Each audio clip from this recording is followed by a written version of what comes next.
یشفا گھر میں رہ کر بہت بور ہو رہی تھی۔ موسم اچھا تھا تو وہ لان میں چہل قدمی کرنے لگی۔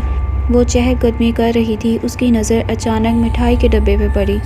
ہے یہ ڈبہ کہاں سے آیا؟ ابھی تو نہیں تھا، شاید میری نظر نہ پڑی ہو۔ اور وہ ڈبہ کھول کر اس نے دیکھا تو اس کے اندر گلاب جامن تھے۔ واؤ، میرے فیورٹ! مگر یہ لایا کون ہے؟ شاید ماما لائی ہوں۔ اور اس نے ایک گلاب جامن نکال کر کھا لیا۔ دیکھنے میں تو اتنا مزے کا لگ رہا تھا، اور ذائقہ اتنا عجیب کیوں ہے؟ دوسرا چیک کرتی ہوں۔ یشفا نے ہاتھ میں پکڑا گلاب جامن واپس رکھا اور دوسرا اٹھا کر تھوڑا سا کھایا، مگر اس کا ذائقہ بھی ویسے ہی تھا۔ اتنی ہی دیر میں خالد اپنے پاس موجود چابی سے دروازہ کھول کر اندر داخل ہوئے اور یشفا کے ہاتھ میں مٹھائی کا ڈبہ دیکھا تو انہوں نے پوچھا، یہ کون لایا ہے؟ تو یشفا نے کہا، ماما لائی ہوں گی، مگر اس کا ٹیسٹ تو بہت عجیب ہے۔ خالد نے چونک کر یشفا کو دیکھا۔ ادھر دکھاؤ مجھے، جاؤ اپنی ماما کو بھی بلا کر لاؤ۔ کیا ہو گیا بھائی، کھانا جل جائے گا۔ اور خالد کے ہاتھ میں مٹھائی دے کر انہوں نے پوچھا، ارے مٹھائی کس خوشی میں لائے ہیں آپ؟ یہ میں نہیں، تم لائی ہو۔ میں کہاں سے لاؤں گی مٹھائی؟ میں کون سا باہر گئی ہوں؟ تم نہیں لائی، میں نہیں لایا تو یہ گھر میں کیسے آئی؟ یشفا، تم نے اسے کھایا ہے؟ جی بابا، بس ایک بائٹ لی تھی وہ۔ اوہ خدایا، جاؤ جلدی سے وہ دم ہوا ہوا پانی لے کر آؤ۔ کیا ہو گیا؟ اتنے پریشان کیوں ہو رہے ہیں؟ ایک دم سب ٹھیک تو ہے؟ دعا کرو سب ٹھیک ہو، خالد نے جواب دیا۔ یشفا جلدی سے وہ پانی لائی۔ خالد نے بوتل کا ڈھکن کھولا اور سارا پانی ڈبے پر الٹ دیا۔ جیسے ہی پانی ڈبے پر گرا وہ سارے لڈو بہہ گئے اور ڈبہ خون سے بھر گیا۔ یشفا نے حیران ہو کر ڈبے کو دیکھا اور اسے عجیب سی گھن آنے لگی۔ یہ کیا ہے خالد؟ کس نے رکھا یہ ڈبہ؟ اور یہ ساری مٹھائی خون میں کیسے تبدیل ہو گئی؟ میں نے منع کیا تھا نا یشفا، تمہیں کہا تھا کچھ مت کھانا، اور تم نے… بابا میں سمجھی کہ… اور یشفا کو ایک دم الٹی آنے لگی۔ وہ تیزی سے واش روم میں بھاگی۔ ہائے، کیا ہو گیا میری بچی کو؟ تم بتاتے کیوں نہیں؟ کیا بتاؤں میں؟ دعا کرو ہماری بچی کو کچھ نہ ہو۔ بابا آپ بتاتے کیوں نہیں؟ کیا ہوا مجھے؟ زیان نے بتایا تھا کہ تم پر بھی عمل ہوا ہے، مگر وہ عمل بہت کمزور تھا، اس نے توڑ دیا تھا اب۔ مگر تم نے یہ مٹھائی کھا کر اچھا نہیں کیا یشفا۔ زیان ذکر میں مصروف تھا جب اس کے پاس اعظم آیا۔ زیان بھائی، خالد بھائی کا فون آیا تھا، کافی پریشان لگ رہے تھے، کہہ رہے تھے آپ سے بات کرواؤں۔ اوہ اللہ خیر کرے، آپ بات کروائیں۔ السلام علیکم انکل، سب خیریت؟ زیان، کچھ خیریت نہیں ہے۔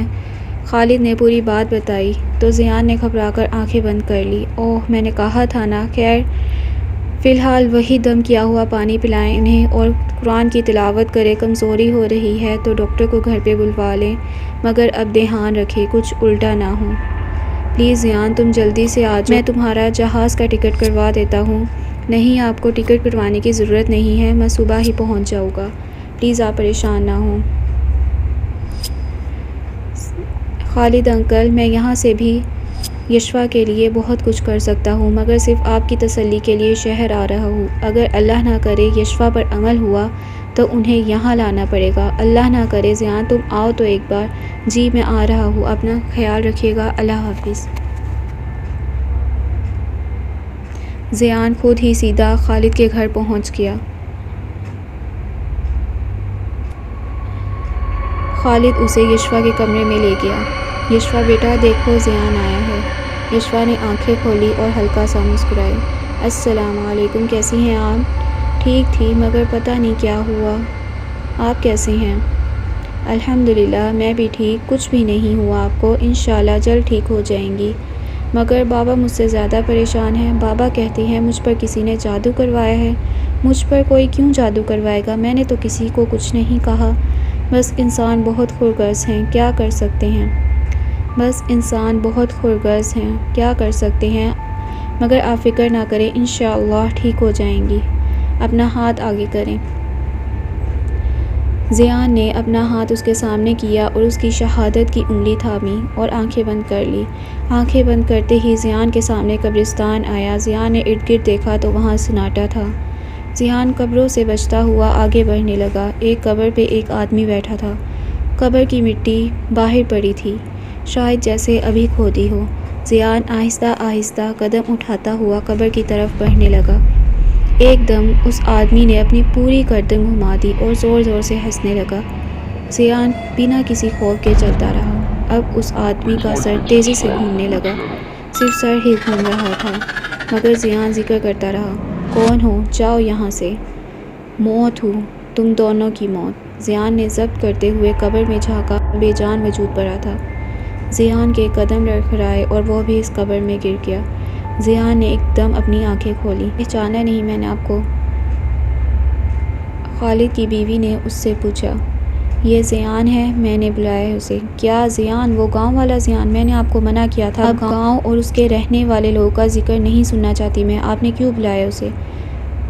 میں اپنی بچی کا علاج خود کرواؤں گی۔ میں نے ایک آدمی کو بلا لیا ہے، وہ کرے گا اس کا علاج۔ تم انسلٹ کر رہی ہو زیان کی۔ آپ نے جو اپنی من مانی کرنی تھی کر لی، اب میں خود علاج کرواؤں گی۔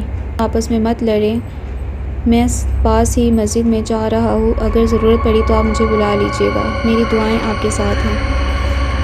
فاطمہ نے اپنے رشتہ داروں کے بتائے ہوئے ایک بابا جی کو بلوا لیا، جو ایک درمیانی عمر کا تھا، عجیب سا اس کا حلیہ تھا۔ یشوا کو اسے دیکھ کر عجیب سا خوف آیا۔ تم سب کمرے سے باہر جاؤ، اس آدمی نے خالد اور اس کی بیوی سے کہا۔ ہم کیوں جائیں؟ ہمارے سامنے کرو جو بھی کرنا ہے۔ ارے خالد چلے نا آپ، بابا جی نے اس کا علاج کرنا ہے۔ اس آدمی نے اٹھ کر کمرے کی لائٹ بند کی اور یشوا کے گلے میں ایک تعویذ ڈالا، جس کے بعد یشوا کو کچھ ہوش نہیں اس کے ساتھ کیا ہو رہا ہے۔ خالد جیسے ہی روم میں داخل ہوا تو یشوا پرسکون سی ہو کر لیٹی ہوئی تھی، کمرے کی لائٹ بھی جل رہی تھی اور وہ آدمی اپنی جیب سے تعویذ نکال کر یشوا کو پہنا رہا تھا۔ یہ کیا کر رہے ہیں آپ؟ یہ تعویذ ہے، اس کی حفاظت کرے گا، اس کو توڑنا نہیں۔ کیا ہوا خالد؟ پریشان کیوں ہیں؟ یہ آدمی مجھے ٹھیک نہیں لگا۔ زیان کی فجر کے ٹائم آنکھ کھلی تو خالد کے گھر کی طرف روانہ ہو گیا۔ اس بار دروازہ علی نے کھولا۔ فاطمہ نے غصے سے کہا، تم گئے نہیں اپنے گاؤں، کیوں آئے ہو واپس؟ میں خالد انکل سے ملنے آیا ہوں۔ نہیں ہے وہ یہاں، اور نہ میں چاہتی ہوں تم ان سے ملو۔ تو زیان واپس چلا گیا۔ علی نے خالد کے اٹھتے ہی ایک ایک بات خالد کو بتائی۔ خالد کو بہت غصہ آیا فاطمہ پر اور وہ زیان کے پاس چلے گئے۔ میں نے آپ کو ایک ضروری بات بتانے کے لیے بلایا ہے، جس آدمی سے آپ لوگ علاج کروا رہے ہیں وہ ٹھیک نہیں ہے۔ ہاں زیان، مجھے بھی وہ بندہ ٹھیک نہیں لگا، اور اوپر سے یشوا اس کی اتنی تعریفیں کر رہی ہے، عجیب گمسم سی ہو گئی ہے۔ وہ بہت گھٹیا انسان ہے۔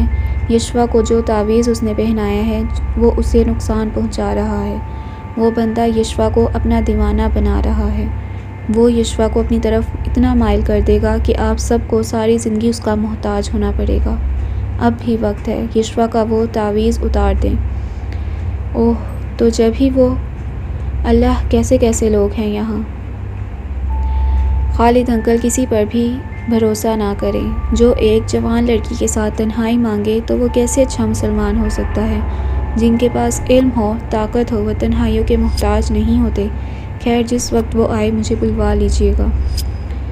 وہ شخص جیسے ہی آیا خالد نے زیان کو بتا دیا تو زیان بھی وقت پر پہنچ گیا۔ زیان جیسے ہی داخل ہوا گھر میں، فاطمہ غصے میں آ گئی اور کہنے لگی، کیوں بلایا ہے اسے؟ خاموش رہو تم، کسی مقصد سے ہی بلایا ہے۔ جی آپ خود بھی آ کر دیکھ لیں۔ زیان دبے قدموں میں داخل ہوا اور لائٹ جلا دی۔ زیان کے پیچھے خالد اور فاطمہ بھی تھے۔ جیسے ہی کمرے میں لائٹ روشن ہوئی تو وہ شخص گھبرا کر کھڑا ہو گیا۔ زیان نے یشوا کی طرف دیکھا تو اپنی نظر جھکا لی، کیونکہ یشوا کی حالت ایسی تھی جس پر نظر نہ ڈال سکتا وہ شخص یشوا کے پیٹ پر نہ جانے کس قسم کی لکیریں بنا رہا تھا۔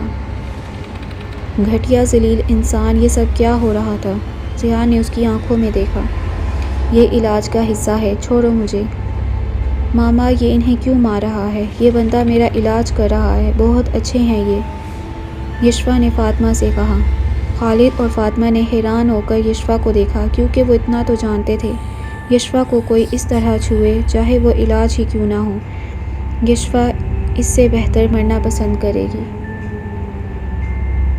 اور زیان نے آگے بڑھ کر یشفا کے گلے سے تعویذ اتار دیا اور اس شخص کی بہت پٹائی لگائی اور اس کو باہر نکال دیا۔ یشفا یہ سب کیا کر رہا تھا یشفا کے ساتھ؟ اگر وہ یہ سب کر رہا تھا تو یشفا نے ہمیں کیوں نہیں بتایا؟ فاطمہ نے زیان سے پوچھا۔ اس نے یشفا پر ایسا جادو کیا کہ یہ اس کی دیوانی ہو جائے، بس اسی کی تعریف کرے۔ ایسے لوگوں کا اور کوئی بس تو چلتا نہیں، اسی لیے یہ لوگ مریض اور اس کے گھر والوں کو اس طرح ٹریپ کرتے ہیں اور انہیں غلط اور صحیح کی پہچان ہی نہیں رہتی۔ یشفا بیٹا، اس نے آپ کے ساتھ کیا کیا کیا؟ آپ ٹھیک تو ہو نا؟ پتہ نہیں بابا، مجھے کچھ بھی نہیں یاد۔ کون تھا وہ؟ بس بیٹا، تھا کوئی شیطان۔ شکر ہے اللہ کا کہ تم ٹھیک ہو۔ زیان خالد کے گھر سے مسجد میں آ گیا اور گہرے گہرے سانس لینے لگا۔ مسجد کے امام زیان کے پاس آئے۔ کیا ہوا بیٹا، سب ٹھیک تو ہے؟ نہیں، وہ ٹھیک نہیں، کچھ ٹھیک نہیں۔ کون ٹھیک نہیں؟ وہ کوئی نہیں۔ کیا آپ بہت محبت کرنے لگے ہو اس سے؟ نہیں نہیں، ایسا کچھ نہیں۔ کیوں جھوٹ بول رہے ہو جبکہ تم جھوٹ نہیں بول سکتے؟ ورنہ اس سے پہلے بھی تو کئی لوگوں کے علاج کیے ہیں تم نے، مگر کیا اتنا بے بس اور ٹوٹ پھوٹ کا شکار ہوئے ہو آج سے پہلے؟ نہیں، آپ صحیح کہہ رہے ہیں، مگر میں بھی کیا کروں؟ اسے تکلیف میں دیکھتا ہوں تو سب بھولنے لگتا ہوں، عجیب سا محسوس ہوتا ہے مجھے۔ یہی تو مسئلہ ہے، تم نے اسے اپنی کمزوری بنا لیا ہے، اسی لیے تم کمزور پڑتے جا رہے ہو۔ اگر تم اسے اپنی طاقت بناؤ گے تو یقین کرو حالات کا مقابلہ کر لو گے، بجائے اس بات پر پچھتاؤ کہ یہ سب تمہاری وجہ سے ہوا ہے۔ یہ سوچو کہ آخر اس میں کیا مصلحت ہے۔ اللہ تم سے کوئی بڑا کام لینا چاہتا ہے۔ جب ہمارا رب ہم سے کوئی بڑا کام لینا چاہتا ہے نا، سب سے پہلے ہماری محبوب چیز کو آزمائش میں ڈالتا ہے۔ اب تم خود سوچو، تمہیں یہ کمزوری طاقت کیسے بنانی ہے؟